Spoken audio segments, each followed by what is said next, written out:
ভিডিওটি ছিল গত 14ই ডিসেম্বরের। আর 14ই ডিসেম্বর মানে বুঝতেই পারছো আমাদের বিবাহবার্ষিকী ছিল।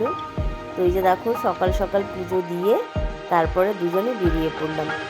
এবার কিন্তু প্রোগ্রাম ছিল যে বাড়িতে কোনো অনুষ্ঠান করব না, কারণ রাতে বিয়ে বাড়ি নেমন্তন্ন আছে, পাশের বাড়িতেই বিয়ে। তো সারাদিন দুজনে ঘুরে বেড়াবো। তো চলে গেলাম দেখো পাহাড়ে। পাহাড়ে দুজনে সারাটা দিন ঘুরে বেড়ালাম। খুব সুন্দর জায়গাটা ছিল। দুধিয়াতে গিয়েছিলাম। আর ওই যে দেখো দুধিয়ার ব্রিজটা কীভাবে ভেঙেছে। ঘরে বসে শুধু শুনেছিলাম দুধিয়ার ব্রিজ ভেঙেছে বর্ষাতে, তো আজকে দেখেই নিলাম। জায়গাটাও ভীষণ সুন্দর ছিল। তারপরে এই যে দেখো এখানে মোমো খেয়ে নিলাম। মোমো খেয়ে চলে এলাম আমরা রোহিণীতে। রোহিণী পাহাড়টাও ঘুরে তারপরে সোজা চলে এলাম শপিং মলে। ঘুরবো আর একটু শপিং করবো না, সেটা তো ভালো লাগে না বলো।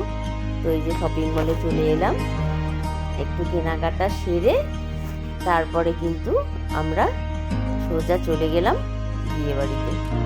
এই যে দেখো বিয়ে বাড়ি চলে এলাম। বিয়ে বাড়িতে অনেক বড় করেই অনুষ্ঠান ছিল বিয়ে বাড়িতে। তো বেশ খাওয়া দাওয়াও জমে গেছিলো, বুঝতেই পারছো বিয়ে বাড়ির খাওয়া দাওয়া। তারপর ওখান থেকে এসে দুজনে এই যে কেক কাটলাম। তো কেমন লাগলো আমার ভিডিওটা অবশ্যই কমেন্টে জানিও।